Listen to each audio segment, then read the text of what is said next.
So, Warwick, today's question. Yes. First kiss, where, when, and who with? Holy macanoli. First kiss. Yeah. I think it's a long time ago.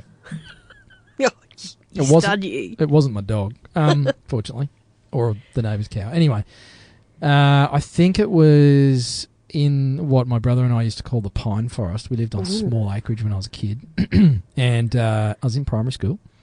Wow, you did start young. And she lived across the road from us. Oh, the girl next door. Yep. She was blonde. Bit of a tomboy.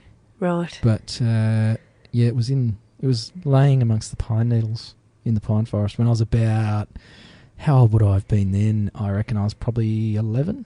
Oh, heartbreaking. We're still Facebook friends. Oh, really? Welcome to the Tradies Business Show, helping you get off the tools and into true business ownership so you can spend more time doing the things that matter most. Now, here are your hosts, Warwick Bidwell and Michaela Clark. And welcome back to another episode of the Tradies Business Show, where we find love in the pine forest. The pine needles just made this really nice, kind of soft. Anyway, That didn't hurt? Well, I had my clothes on. It was just a kiss. Right, okay. Anyway, wasn't it? I was Moving 11. on. I was 11. Come on. We're just kids. So today's topic Stop talking about my love life. is Or lack of. 10 tips we're going to talk about managing your email. Ooh, email. Everybody How loves email. exciting. Don't stop. Don't press the pause button. I know. Email is like... Everyone hates email, but everybody loves it. I reckon it's just one of these real struggles. It's such a cool way to communicate. Well, cool's not maybe the right word. It can be a very... It was cool 10 years ago. Powerful way to communicate. It's very convenient, but it gets misused and abused and turns into a lot of stress for a lot of people, this whole massive inbox thing. So how are we going to manage it better, Michaela? Well, that's it. I thought we'd go through, because I know if my inbox is out of control, I suffer from overwhelm. And I know that a lot of people do when they open up their inbox and it's all this stuff they've never done, never going to get rage. to, So we're just going to talk. It's going to be a quick episode. We're just going to go through some... Quickie. Yeah. That's appropriate. Dot points today about how we can help you manage your inbox. So 10 tips to help you manage your email inbox better. Yes. Right. So we're not talking about inbox zero here, are we? No, because I think that's a nice principle. I think it's a bit unrealistic for a lot of people. It is. And a lot of our guys are on the road and all that. So we're going to have sort of the two streams of for the guys that are on the road and perhaps the guys that are in the office and what you kind of do. So, Okay. All right. So we're going to go through a whole lot of points. Righto. Use them, don't really care. Well, we do care. We want do. them to use them. Pay attention. So first thing is people spend so long writing emails and put way too much information in them. So just get to the point. Some people say I'm a bit brief in my Blunt. emails. Abrupt. I'm just a busy woman. I'm not going to write a novel. Yes or no. Yes. I know when I get emails from you, you're really trying to get a point across because you actually avoid email as a communication method, I've noticed, Michaela. I do. And I'll go through some of the reasons and habits that I'm I stealing do. Your reasons. Yeah, but I find that I've heard this quote many times, but email is other people's priorities. Ouch. So people are emailing you generally about what they want, so it's their priorities to you. Is that why I email you so much? Yes. Trying to get rid of all my jobs to you. And generally people have this expectation now that on email that you're going to respond really quickly and you're in your inbox all the time, and so you're just constantly responding to people for their priorities. So I've put some little rules in place with the way I work, and I know it drives Warwick a little bit nuts because I actually don't check my email that much. I have to text you to say, hey, I sent you an email. Can you read it? Michaela's just dying here. Still sick. Yeah. It's been going on for a long time, this sickness. It has. Anyway, what's the first one, Michaela? So 3 sentences or less. Jeez, I'm going to struggle with that. I can't. 3 sentences or less. Just get to the point in what you want from the email, what you need, and put times and actions You know, if you need an answer by something, put a date. Can you Yeah. let me know by this, blah, blah, blah, blah. I'm a big fan of that, actually. I Yeah. like brief, to the point, just bullet-pointed emails. Here's what I want. Here's Yep. what has to be done. If it's more than 3 sentences, ring someone. Yeah, because it ends up being quicker. Yep. To pick up the telephone. I know a lot of people avoid the telephone and hide behind email as a way of communicating, particularly with clients. And that, from my perspective, with my Tradies Business Wingman stuff, that really shits me. People using email to try and do sales conversations. Doesn't work. Yep. Doesn't work. Pick up the phone. Anyway. So the other thing is to, when you're getting emails, is like either delete them, delegate them, or action them. So this is the second point. Yep. There's Right, no okay. actually particular order here. That's okay. I just, if Yeah. somebody's sitting there taking notes, which I know lots of our listeners do, We might do like a little infographic or something yeah, we'll put these 10 together as an infographic.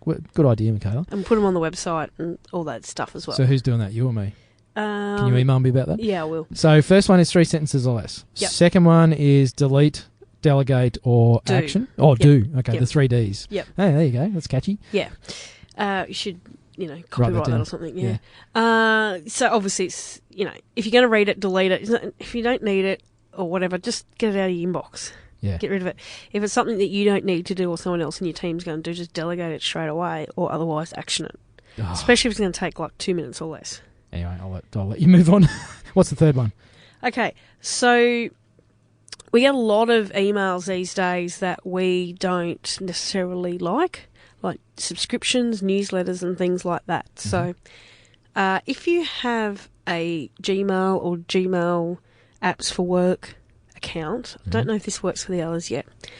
There's a site called unroll.me. And it will actually access your email and bring up on a screen all the email subscriptions that you have. Huh. I did this and I got 336. Ouch. So, Did you recognise them all? well, most of them I've gone, oh. So when you actually go through your inbox or your email, you'll actually realise how many you actually have. So it's a free Unroll program. Me. Unroll. UNROLL. Unroll me. Yep. .me. .me. Yep. You put in your email address, you give it permission, and then it goes through and it lists all your subscriptions that you have. Then you have a few options. You can say you want to say subscribe to it. You want to unsubscribe. It will actually unsubscribe you from the mailing list. Or you can roll it up. So you roll it up into one email. So things that you want to read, you can gather them all in and you get one email a day that could be 30 or 40 different newsletters that you like to read. And that's free. Yes. Wow, that's some cool stuff. But just when you do that, make sure that you don't unsubscribe from anything to do with the Tradies Business Show or the Tradies Business Toolkit or Tradies VA, okay? That's right. Yep. Yeah, great. So don't include us. But Unroll.me, one of my favourite apps of all time. Yeah, cool. It will take you a while because you need to go through, and you will have hundreds, I guarantee it. And then every 6 months you sort of do it again and go through it. But I found that's a really cool way to lessen the inbox stuff coming in. Cool. And the fourth one? Use folders and labels, depending on what email program you use. Certainly, email filing is a good way to get them out of your inbox and into the categories so they are easy to find.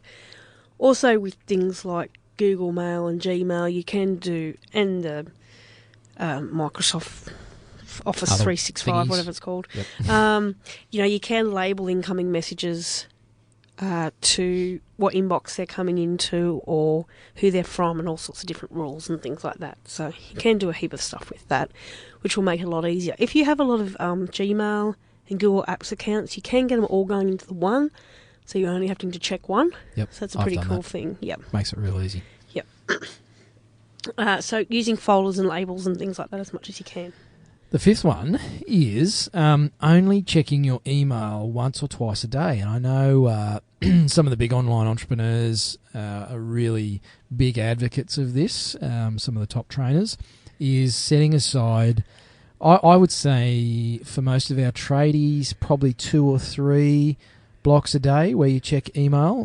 The big fear is that if you're getting inquiries via email, you want to get on those reasonably quickly, and I agree with that. But that doesn't mean you need to be on your email every 3.5 minutes. If you check them not first thing in the morning, but after your morning ritual, of doing your meditation or your intention session or whatever we've talked about previously on the show. But check them in the morning, so maybe early to mid-morning, perhaps just after lunch or something, and then you might do another check later in the afternoon or just before you bugger off from the office for the day, so that you catch any of those inquiries. But it's not texting, it's not Messenger or the telephone. Email was designed to replace letters. We used to send letters to each other. It was days in between responses. And now, as you said, Michaela, there's sort of this weird expectation that email is this instant thing, and we sit staring at the inbox waiting for the reply to come back. It shouldn't be that way. That's right, and I'm a big one for only checking it once or twice a day. And if you can, I know with some businesses, they do have to check it first thing in the morning and with staffing and all that kind of stuff. But if you don't check your email until like 11 o'clock. Yeah. So get what you have to get done first. Yep. And if you have to go in your email to get that job done, look at offline options. Yeah. So you can take your email offline, access what you need to, but do what you got to get done first. Then look at managing your email. Because it goes back to what you said earlier, Michaela, is that email is other people's agendas. So if the first thing you're doing is checking email, the first thing you're doing is working for everybody else first and not for yourself and your own business. That's it. You're attending to everybody else's problems before your own. Yep. So you really should stop doing that. Now, this is a big one that helped me with overwhelm. I was always feeling overwhelmed and stressed and never was getting through what I needed to get through. And someone told me, don't check your email unless you can actually action the stuff then. So this is point 6. Yes. Yep. So if I'm waiting in a line in a queue, I check my email. Oh, geez, I've got to get that done or whatever. Yeah. So all of a sudden, then your mind's constantly going, the things that are sitting in your email that you haven't done. Yeah. If it's super urgent, someone's going to ring you. Exactly. Right. And I've done that. Or you text me. And yeah, that's right. Yeah. And say, read my email. But I've done that where I've read an email standing in a line or whatever it might be, and I think, oh, crap, I'll have to deal with that when I get back to the office. And because my inbox syncs everywhere, I open up my computer, it's gone into the read items because I sort my inbox by unread and read plus tags and folders and all that crap. And I've forgotten all about it. And so, oh, sugar, I read that and it's disappeared now and I forgot to action it. And so that can be a bit dangerous too. So it's better to save them up to when you can sit down and do what I call, which is email races of how many can I action, read and action in a set period of time. So yeah, number 6, that's a good one. Only check it when you can actually do the stuff that you're likely to read in there. Yeah, and don't check it after hours. What? Not on the couch in front of the TV? No, and I very rarely check emails on weekends now. Yeah, I've noticed.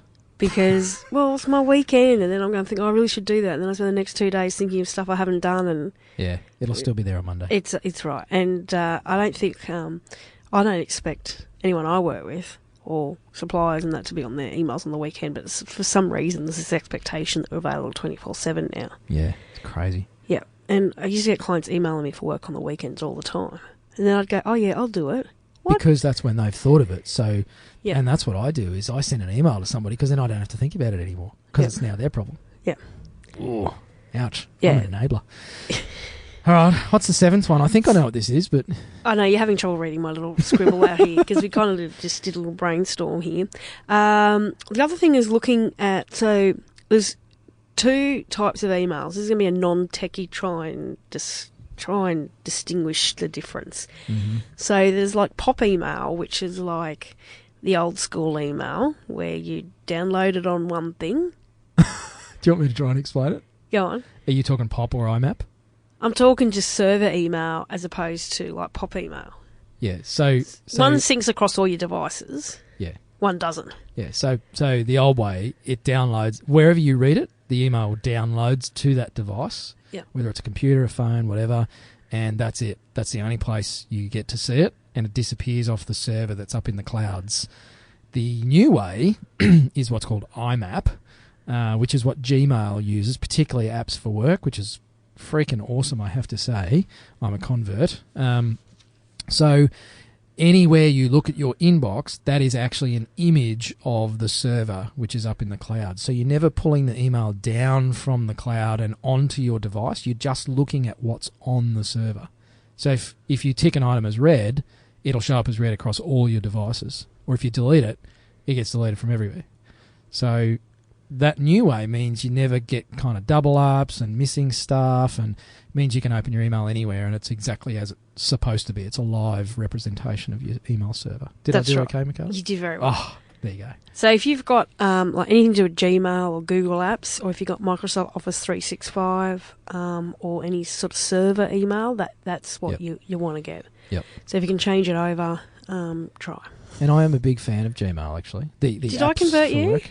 You did. Yeah. I'm a Mac user, as you are. Yeah. And I was, Mac Mail's enough. It's fine. It syncs across my iPhone and my MacBook and all that sort of stuff. I don't need to change. And I love apps for work. It's brilliant. For like $5 a month, it's bloody awesome. And there's so many cool tools that you can plug into it. You can track emails, see when people open them. You can have funky little email signatures with clickable links. I mean, there's so much stuff you can add on that's really hard to do in the Office or Apple versions of Mail. That's right. And I'm a big Gmail, Google Apps converter. I love it. Talks to your calendar and everybody can access it. You can invite people to stuff. It's really, really cool. And Unroll.me is an example of something you couldn't get on other emails. Yeah, exactly. So it's pretty cool. So if you're lucky enough to have support staff or a VA or a personal assistant or a receptionist or whatever, get them to be your email gatekeeper. So this is point 8. Point 8. Yeah, Just in case someone's taking notes. Have an email gatekeeper. Have someone that you train to be able to know what's important, what's not, and put it in folders that you need to look at. So when you go into email, whatever's urgent or whatever, you can just focus on that. And all the other stuff you don't need to worry about. So basically an email receptionist. Because we used to do it with our receptionists. They'd screen calls. We're just getting someone to screen emails. Yep. Yeah, and perhaps we tie into this using different accounts, like info at, sales at, accounts at, so that you don't get everything coming to you. Or even if you do, someone's sending you an email. If you're a sole operator, doesn't mean you can't have accounts at Bob's Plumbing and sales at Bob's Plumbing and use them in different places so that you can start to really separate your emails and only attend to the certain ones when you want to. Yeah, and I did work with a client once that wanted everyone to get the same emails. Ah. And it was like, well, who's going to know that that's actioned? Yeah. So I know that still happens because they want to be across everything, but then you've got this communication. So everybody thinks somebody else has done it and nobody has. Yeah. So really look at having email used as, for individuals and allocate who does what email address and things like that. Number 9. I love number 9. I don't use it as much as I could. Yeah. But we use it for the show. So when we have guests on the show and we want to tell them about the links and get them to share their episode around, I have a canned response that, again, thanks to you, Michaela, I put together in Gmail, Apps for Work. So I can literally just go and select that email template, change the name at the top, put a couple of bits in it, and I'm done. I don't have to sit there and type the same flaming email that I've typed 100 times before. It saves a hell of a lot of time. It saves spelling mistakes, all that sort of stuff. So if you're responding to inquiries that you get via email, don't type custom replies each time. Have a canned response.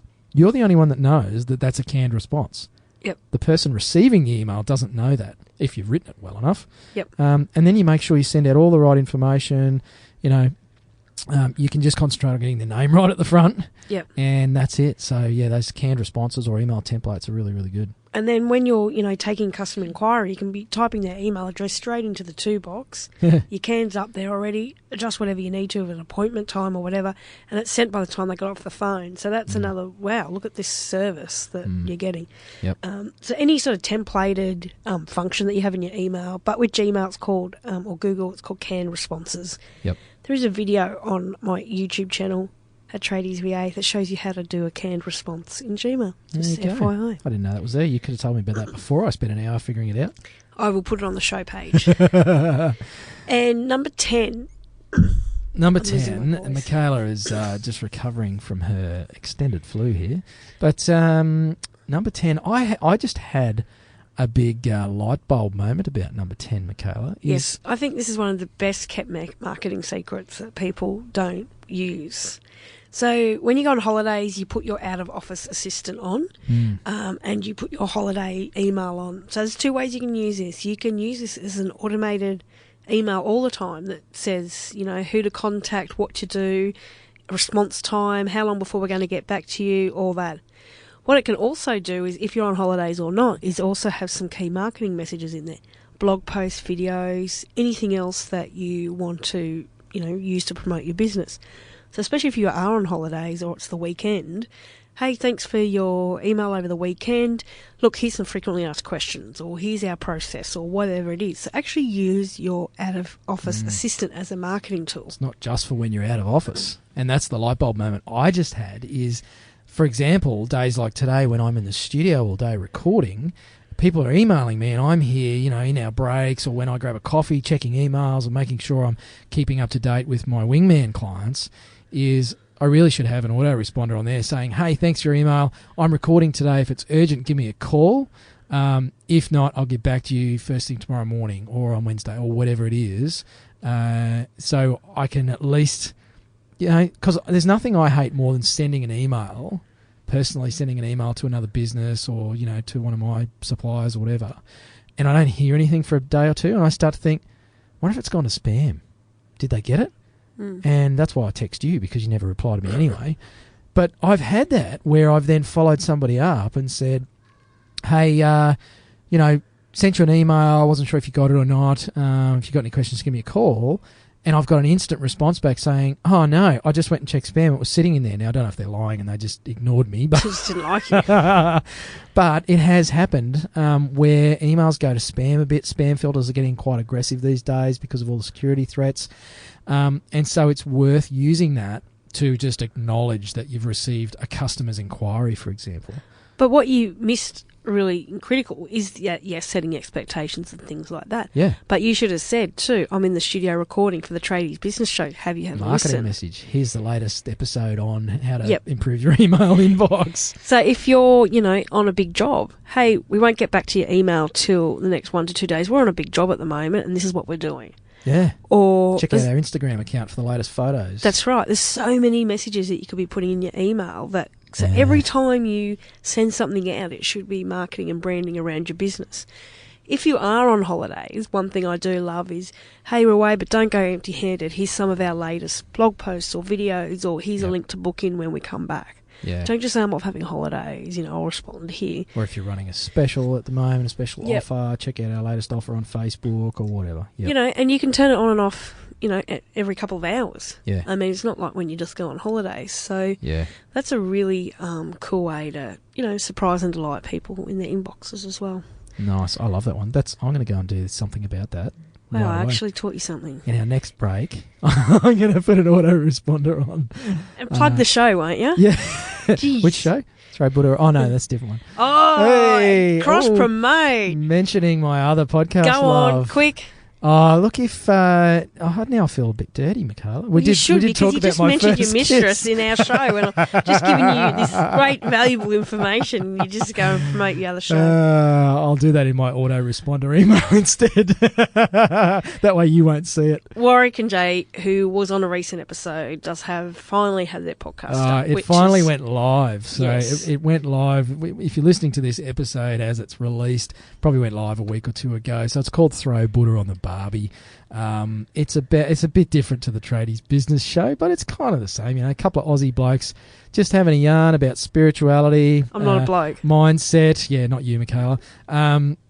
So Jay and I just chew the fat about a whole bunch of stuff: separation, depression, personal responsibility, dealing with fears about money. You name it, we talk about it. There's nothing that's out of bounds or taboo.